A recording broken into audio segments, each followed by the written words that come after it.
E ngā reo e ngā mana. Tēnā koutou, tēnā koutou, tēnā koutou.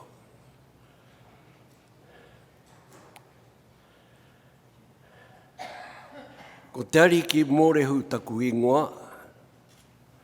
Sorry, I'm Te Ariki Morehu.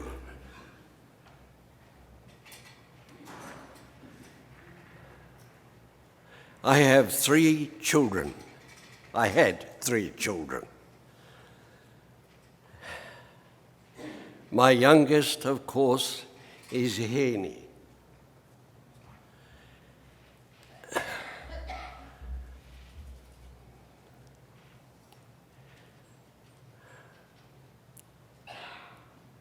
I never, ever thought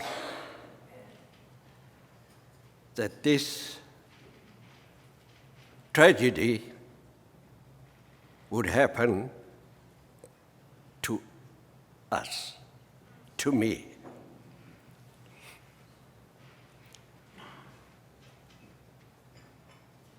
Worst of all, it happened on our marae.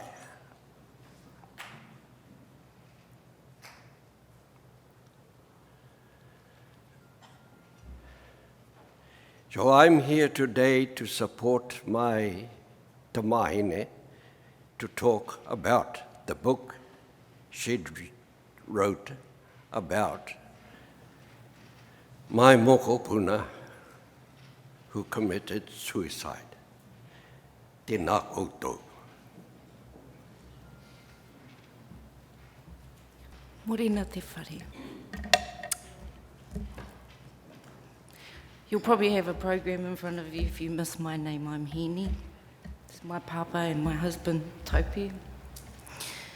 As Dad said, I'm standing here just to share a little bit about my story, why I wrote my book. For those of you that don't know me, 2 of my 6 kids are up on the wall behind us. I dedicate this kōrero to them today.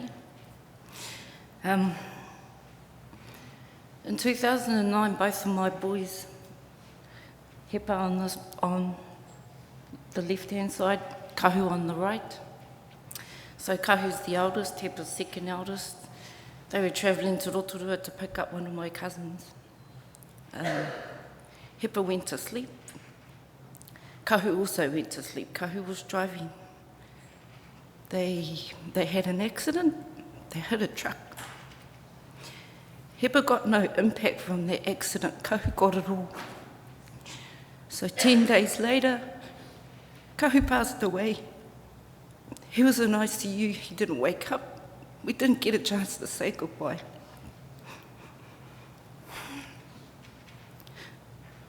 Because Hepa was in the car with him, he carried that grief. It was the grief that carried him to now lay beside his brother.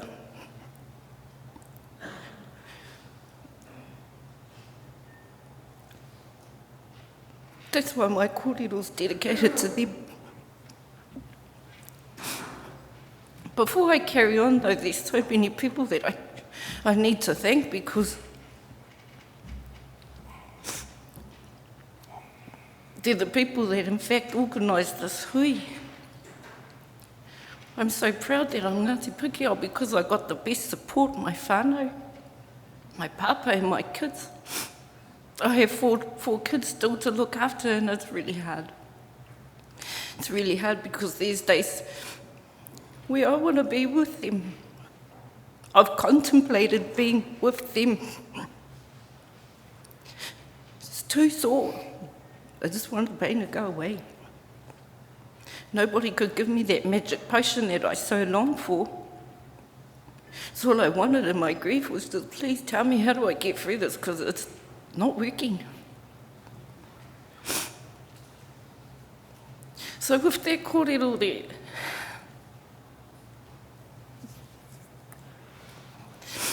it was just a reminder for us to, and I want to reiterate, I think it was Whanau, who was just saying, all we can do is love them. and love each other. And now I can stand here and come from a place of love because I think I'm at that place now. I'm at a better place to stand in and talk on behalf of my kids and share my story. Everybody has a story. This is mine. So I work for Te Runanga o Aotearoa, and they have a rangahau fund. And my friend bullied me. She didn't ask me. She bullied me. Because there's no such thing, eh? Anyway, because what I used to do, I couldn't find anyone who could help me with where I was. Not from lack of trying, and not from lack of anyone else trying to help me, because half the time people didn't want to come and talk to me. It was too scary. They see my pain and they feel pain, so they'll run away. It's too hard to deal with someone who's suffering this much. So a lot of the time they'll see you on the street and wave out and pretend they're in a hurry. Really, they're not. It's just too hard for them to see our pain. So then comes a mask. You put a mask on, you pretend you're happy and everything's okay. But because people can't see your pain, if I had a cast on, you could see that I've got a broken leg. I can't display my broken heart. It's forever broken. So I guess with my book, it's just trying to help those that are in the same situation as me, and God, I just can't tell you how shitty it is sometimes. Nothing nice about it at all. But I will say the nicest thing about it is rising above that place where I no longer want to be with them. I appreciate it, I love them, I accept that they're now with our tupuna. They're with my mama and my big sister. And they love them. And I know now that my kids are with me. So that gives me the strength to carry on and get up every day for my other 4 kids, for my papa.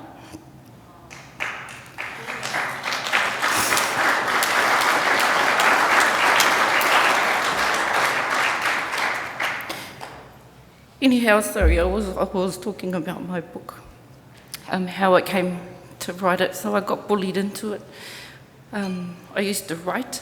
It was my own medicine. No one could judge me there. No one knew better. I was my own person. All I needed was my pen and paper. I had refills and refills, ugly scribbles, my dark times, my happy times. Today's okay, I feel like getting up. Yesterday wasn't, but I'm up now, let's go. She knew I wrote for a long time, and I started doing that back in 2009 when Kahu passed away. And I just kept doing it. Got more when I lost Hepa as well, because I hadn't got through Kahu. Hepa died in 2011, so it was just a little after 2 years after I lost Kahu that we lost Hepa as well. And I knew what was coming in front of me, so I wrote. I kind of had an idea of the journey and how hard it was going to be to get through that. So I agreed to hand some of my paper, my scribbled refills over to them, and I agreed with her to write this book. So they've only funded so many. Each person or each staff member gets X amount of dollars to produce your book. So Mike has some of these. I don't know if he's going to share them. They're not for sale in bookstores. But I feel like I had to put something down on paper, and it was my way of sharing and giving back to whānau who were less fortunate than me and who had no support.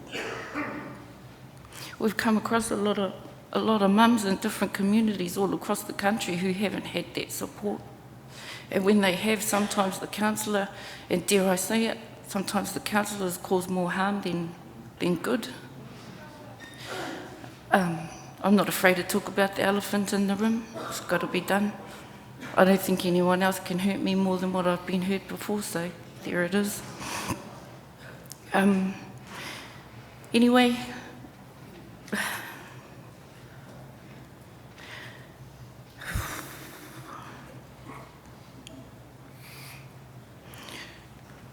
I think people can get a long way if you're honest with yourself, with your kids, and with your babies, and keep things simple. Like my king he always goes back to basics.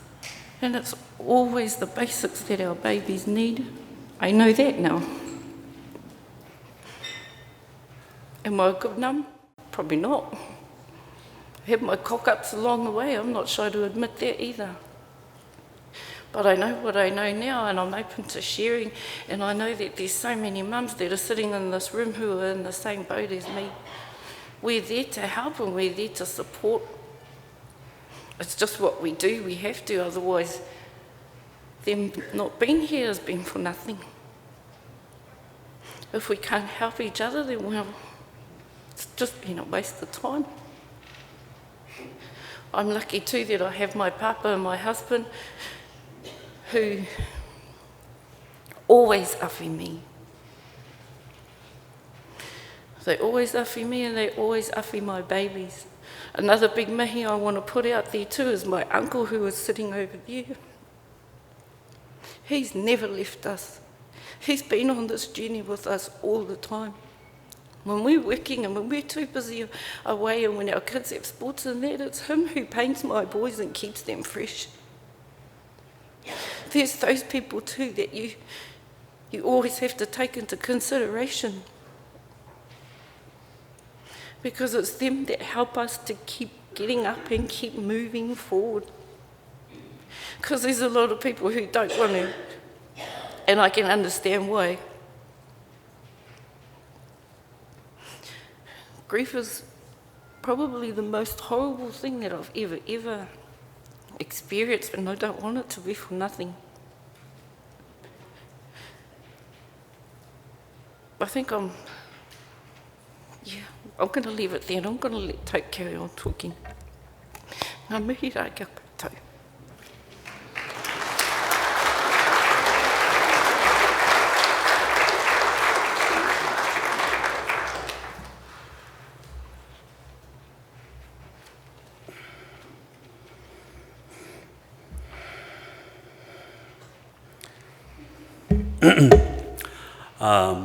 Whakawatai ki te atua, i te langi, whakatalofa atu ki atu koutou, tēnā tātou katoa.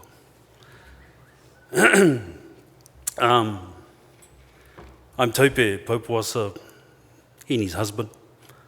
Born and bred here in Rotorua. If you follow the puarenga all the way through, you'll come to a little place called Ngāpuna. That's where I hail from.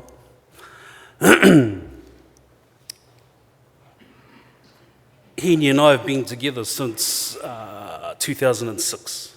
2012, we married.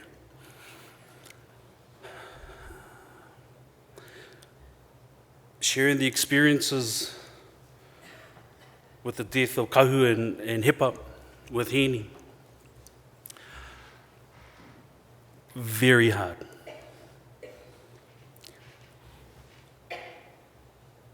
It's not easy.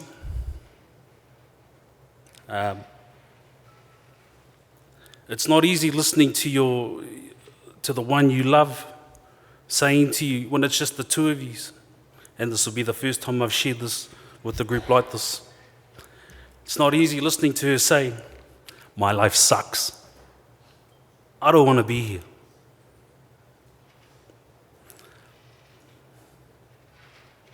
What am I to do? What am I to think?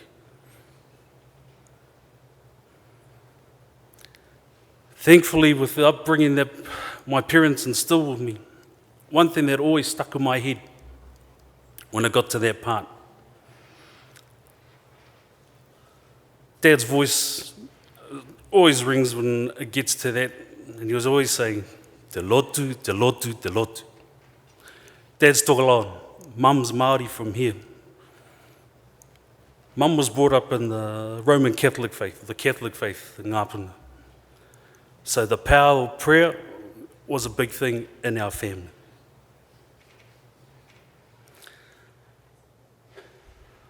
I also take example from Te Ariki as well, from Dad. And the quiet way he sits and holds himself. and the way that we can see at times when he is down. But it's just that little piece that he holds, and you can see it. And for me, that's an example just to hold that piece myself as well.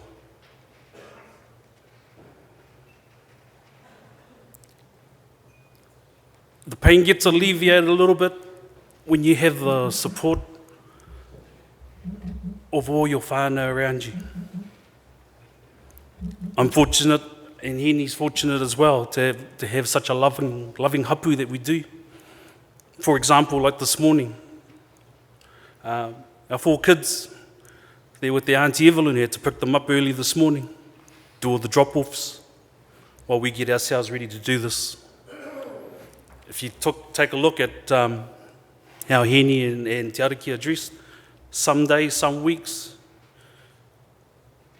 Dad will be off to his huis, Heeni will be off to work with her mahi, and this is how I am as well.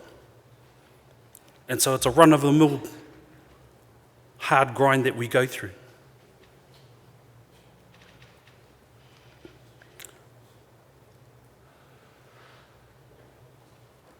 But out of it comes the practice in what we do in giving hope to our babies. As Heeni has said, if you can keep honest to our babies, if you can keep honest to one another as we are, because I tell you now, if you're a fly on the wall listening to how we talk to the kids and the honesty that comes out, and it's a brutal honesty too, you'd be amazed as how resilient the babies are when they hear the kōrero. I've heard over the past couple of days how the difficulty actually comes from the adult, and it is because when you hear the solutions that come out of the baby's mouths, it's like, well, hell, we should have thought of that. And Heeni and I, we do kick ourselves later on in the day or whatever it is. Oh, they'd love to hear that, and you know. Never mind. Some of you might be asking, what are you doing in that relationship, Taupe? You're not the maternal dad. What is it? I want to go back to what I heard from our opening speakers when they talked about that aroha that a person has for someone else. I think Maori, for me, knocked it on the head when he talked about the 2 sparks. Or when you're walking with your darling, looking at the stars. When I heard that, I was like this. Bright lights, they might. But it's that aroha that keeps us all going. For Heeni, it's the babies that get her to get up. Currently what I'm going through in regards to doing serious university papers now, after so long of not doing them, being an undergrad first year bursar through Te Runanga, doing psychology as my major and Maori as my minor. Originally I was a school dental nurse. Yeah, figure, but never mind. I went through through research papers that I had to do for my assignments and all that sort of stuff. And come across a paper, can't remember the title, it's too blooming long. But it talked about mums, it was a UK study, and it talked about mums that lost their loved ones, that lost their children, and the attachment that they still have to them. One big thing that stood out, and I know it was just the woman that was in the research, is that big hole that they have, and it is a void that cannot be filled. Now, my perspective is coming from the stepdad as such, and I tell you now, I don't get that void. It's hard for me to take that in because I'm here, my darling, you know, it's me. And when you see her going through that pain, it just rips my heart right out.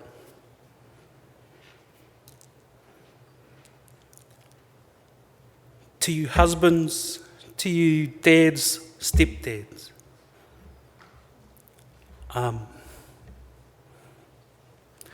Take off that thing that you have where, and we've all seen it, where you think you're tough. Do not believe that you are the only one in the family that has the answers. You don't. I go back to what I said before. Our conversations, they are brutally honest with one another. All the F's and B's come out, everything flies out, all the accusations come out. Finish.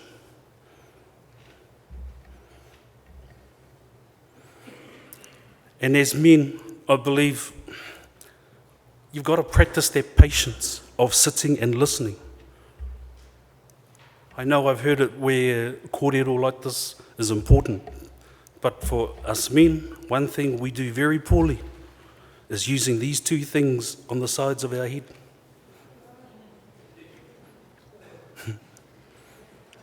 Especially when it comes to doing the washing. But we just have to have that patience, and we just have to sit and listen and communicate with one another clearly. One thing Heeni has taught me in our relationship, as much as I try and cope with the manic thoughts that go in her head and that keep her whirring along real quick, she also can spin around on me and just say, or actually she's taught me to realise the arrogance that I hold. And there is an arrogance that as males, yeah, we do hold. But let's channel that, or let's get rid of that arrogance, but just channel everything into understanding one another better, listening to our children more, and staying connected with them. Because as soon as our children realise, I've got nothing to do with that person, bang. It's exactly where I believe where Hep had his mind. His big connection was the loss of his brother. But he'd forgotten, I believe he forgot, that we were all there too. But we failed. We failed because we forgot to remind him all the time. As much as we said it and we felt it, you know, that we always talk about these things where we could have done this, could have done that, and it's not enough.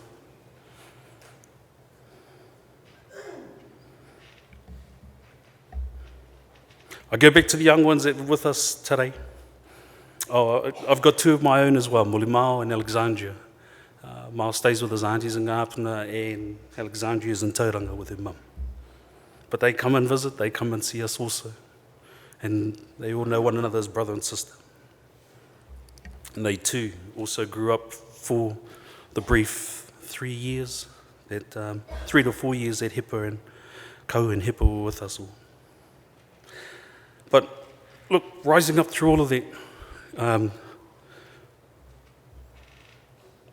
our children went through a lot of hard stuff too, just going back.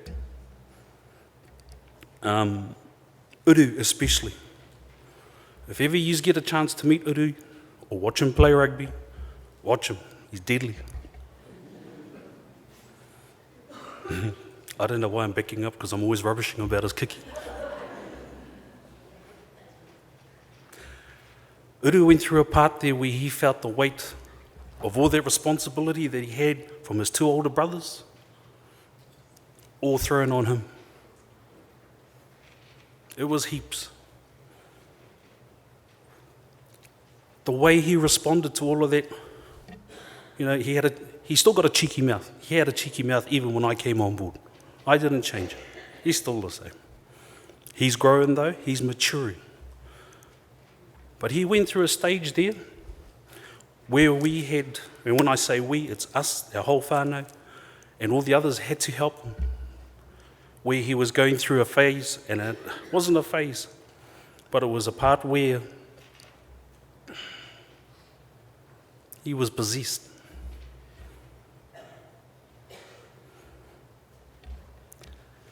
We had him in our whare where we were living one day, and he felt that there was a pain, sharp pain that he was going through his body. And he took on a different persona, way different. To me and Derek, who was present, it was alarming, but not scary. For me, it wasn't scary. Through what I've been brought up and how to cope with those things, karakia lotu. Do those things. Help the person that's going through that. And we did. Te Ariki and I took him down to the lake, just down the bottom of our house. Oh, further around, sorry, at the shallows. And Dad grabbed him. We went into the lake together, and he started doing a karakia and pouring water over him. At that time, Uru said, "What's that noise?" And I heard a noise too, and a splashing that was going on out there. We couldn't see it, but there was something going on out there. It didn't work straight away. Gradually it was going away, but through karakia and prayer from myself, from Derek, from Te Ariki, from all the uncles that came as well, pulled him through to all of this, to where he is today.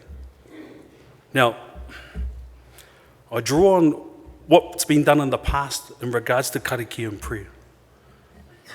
And for those of you who aren't familiar with the story of the Tarawera eruption and the people that survived that, one of the survivors was the Tohunga Tuoto.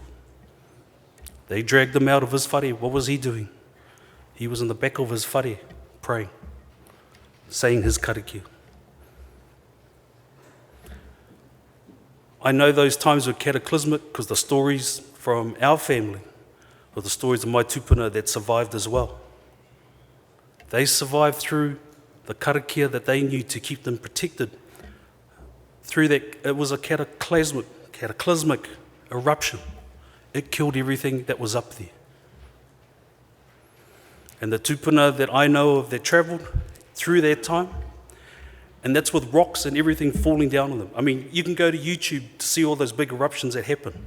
So if you imagine Tarawera where it is today now, with the debris that was blown out, thrown out, covering people, the ash and all of that. So that's where my tupuna backed me up on that.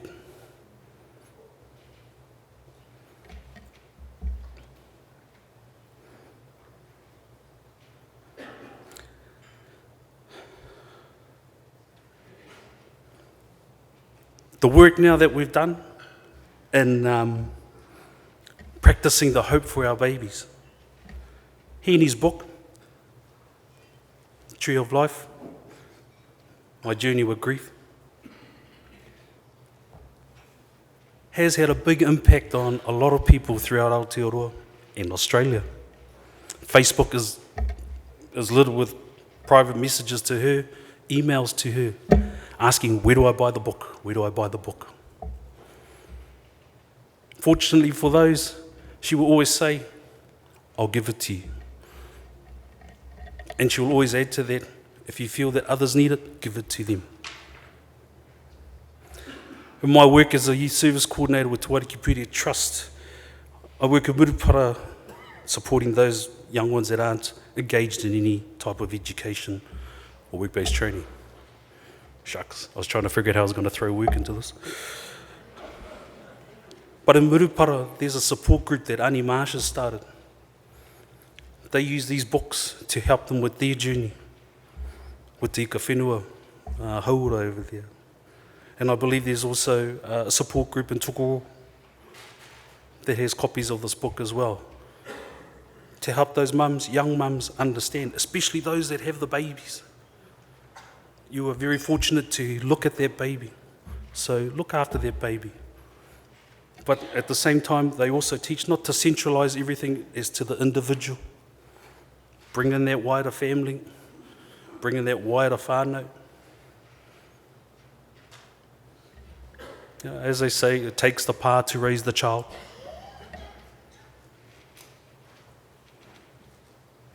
Going back to Uru, sorry, I forgot one other important point too that helped him pull through. He was taught, Heeni taught him to Lani? Heeni got him to have a kōrero with one of our friends, Lani, who taught him how to focus in his time of feeling down, in his emotional time. Focus on the light that's in his head, close his eyes, breathe. Focus on the lights, and it may be a small light, but make that light bigger, bigger, bigger, until you feel the warmth, until you feel safe.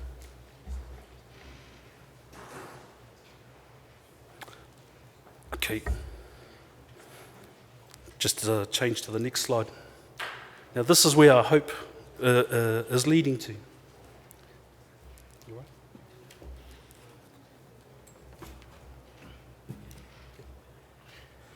Kia ora no. My baby, she, at the time when my book came out, she was 7 going on 8. And she left me this little note on the side of my bed. And you'll see the envelope there, it's the orange bit, and it's got "Love you, Mum," from Bubu. Her name's Ngurangi, but I call her Bubu. She read the book. She's read it.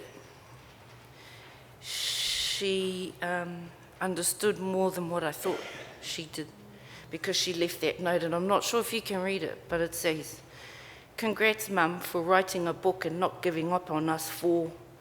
You can still do it. No, you can still do it." She's like, "Stand tall, Mum." So that's what that's where our hope comes from.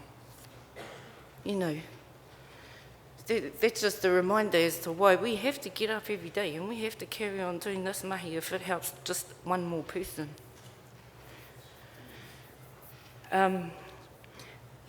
And I consider that art. Maybe it's not in flower form or something, but that's her way of communicating. That's just what she does. There's always little notes, and you know, even my important reports at home, and I'll leave it on the table, and then there's flowers around.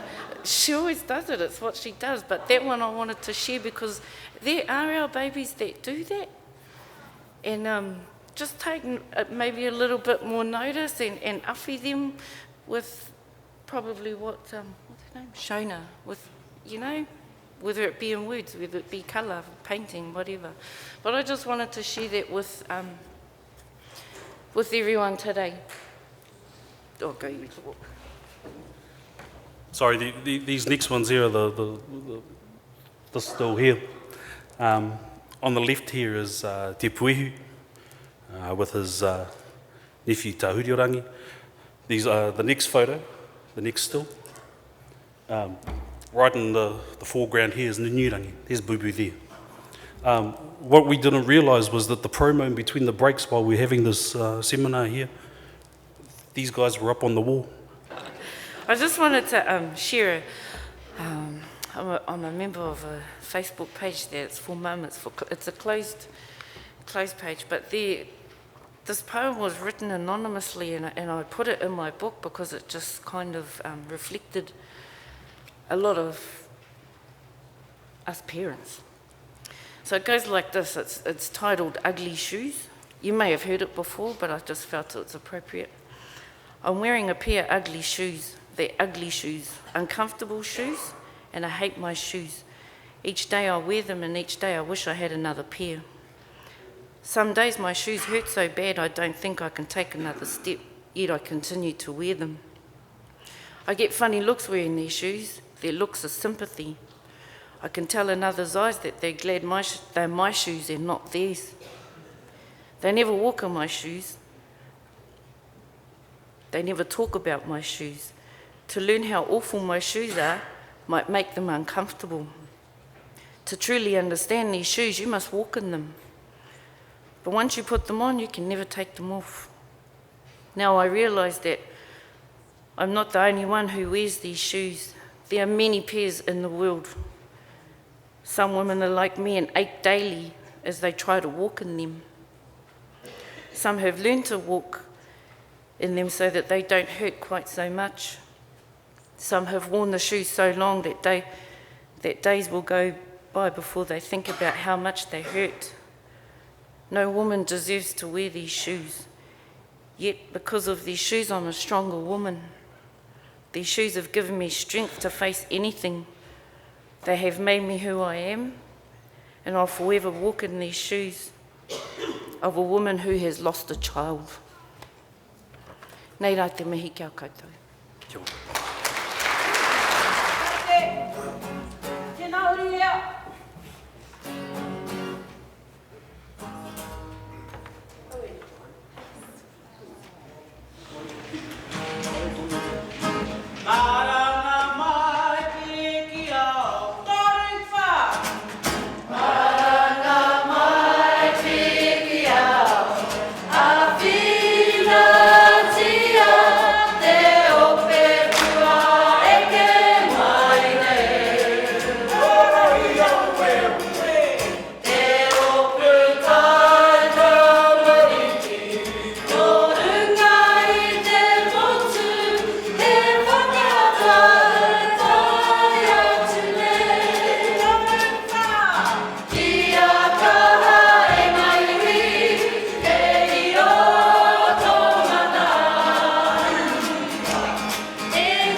Tua ke nei au ki te kōrero, ke ngā wāhine o ngā puhi.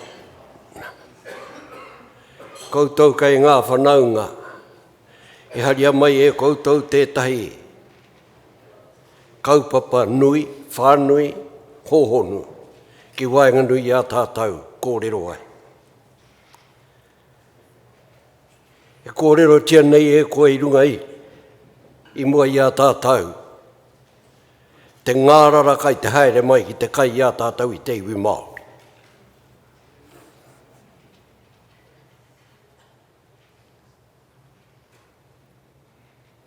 Ka tika tēnā kōrero. Ka tika tēnā kōrero. Kua tae ke mai te ngārarana ki te kai a tātou. Kua tae ke mai. Tēnā whakaaro tātou ki te TPPA.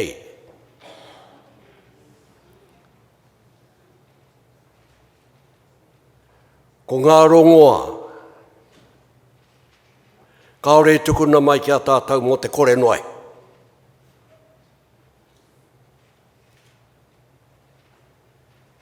Kai te mahia tērā mahi i tēnei wā tonu. Kaore e kōrero tia mai e te kāwana ki a tātou, ki te kaupapa o te TPPA, Trans-Pacific Partnership Agreement.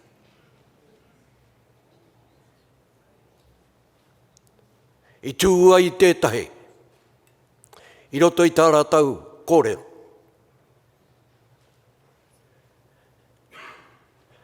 You will destroy thousands and thousands of people.